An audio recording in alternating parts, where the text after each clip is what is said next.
Baiklah, saya akan memperkenalkan. Nama saya Joyce Ludong. Saya kuliah di Universitas Pembangunan Indonesia Manado semester 5 kelas 1B ekstensi jurusan keperawatan. Tujuan saya membuat video ini untuk memenuhi tugas UAS mata kuliah keperawatan darurat 2 dengan judul Simulasi pada pasien dengan kasus emfisema oleh Nurse Olvin Manengkei Escape MKes. Definisi emfisema adalah penyakit paru kronis yang dicirikan oleh kerusakan pada jaringan paru sehingga paru kehilangan keelastisannya. Gejala utamanya adalah penyempitan atau obstruksi saluran pernafasan karena kantong udara di paru menggelembung secara berlebihan dan mengalami kerusakan yang luas. Etiologi, faktor genetik, hipotesis elastase, anti-elastase, rokok, 4 infeksi, 5 polusi, 6 faktor sosial ekonomi, 7 pengaruh usia. Patofisiologi, emfisema merupakan kelainan di mana terjadi kerusakan pada dinding alveolus yang akan menyebabkan overdistensi permanen ruang udara.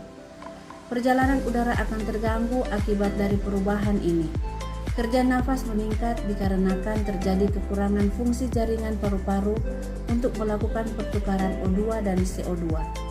Kesulitan selama ekspirasi pada emfisema merupakan akibat dari adanya destruksi dinding atau septum di antara alveoli, jalan nafas kolaps sebagian dan kehilangan elastisitas untuk mengerut.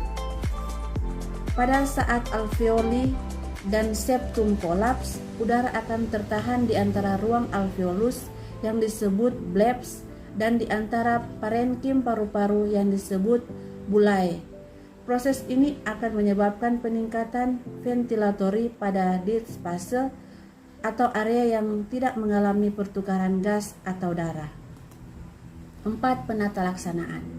Penata laksanaan emfisema paru terdiri dari 1. Penyuluhan,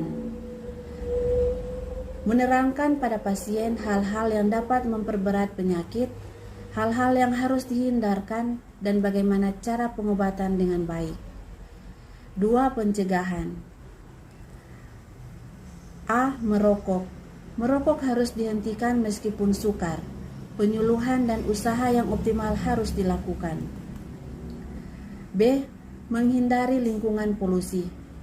Sebaiknya dilakukan penyuluhan secara berkala pada pekerja pabrik, terutama pada pabrik-pabrik yang mengeluarkan zat-zat polutan yang berbahaya terhadap saluran nafas. C. Vaksin. Dianjurkan untuk vaksinasi agar dapat mencegah eksaserbasi terutama terhadap influenza dan infeksi pneumokokus. 3. Terapi farmakologi. Tujuan utama adalah untuk mengurangi obstruksi jalan nafas yang masih mempunyai komponen reversibel meskipun sedikit. 4. Fisioterapi dan rehabilitasi. Tujuan fisioterapi dan rehabilitasi adalah meningkatkan kapasitas fungsional dan kualitas hidup serta memenuhi kebutuhan pasien dari segi sosial, emosional, dan vokasional. Demikian materi simulasi penanganan pasien dengan kasus emfisema, semoga bisa bermanfaat. Terima kasih.